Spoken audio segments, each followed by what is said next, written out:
তো কালকে হচ্ছে 22শে জানুয়ারি, আমাদের হিন্দুদের অনেক বড় একটা কি বলবো দীপাবলির মতো একটা উৎসব। কালকে যেহেতু আমাদের অযোধ্যার রাম মন্দিরের উদ্বোধন হবে, তো আমরা প্রত্যেকটা হিন্দু সবাই খুবই মানে কি বলবো উৎসাহিত আর কি, যে প্রচণ্ডভাবে এক্সাইটেড।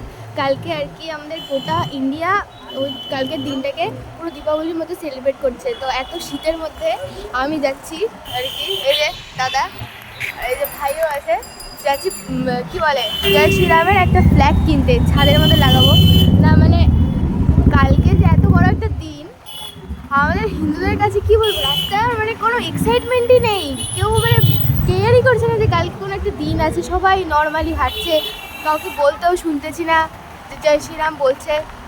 তো এই জিনিসটাই ভালো লাগছে না আর কি, মানে কেমন একটা সগি সগি টাইপের একটা এনভায়রনমেন্ট হয়ে আছে। যাই হোক, তো দেখি আমরা দোকানে গিয়ে যদি আমরা রামের কোনো একটা ফ্ল্যাগ পাই তাহলে খুবই ভালো হয়।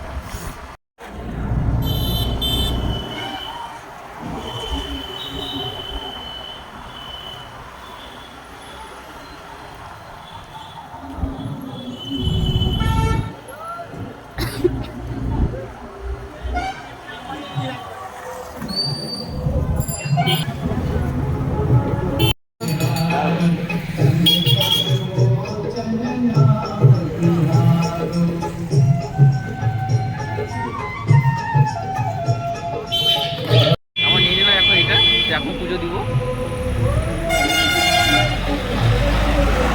পণ্ডিত মশাই নেই আছে। তো আমরা হনুমান মন্দিরে দুটো পতাকা আর কি ছুঁয়ে দিয়ে আসলাম, কালকে সকালবেলা ছাদে লাগাবো।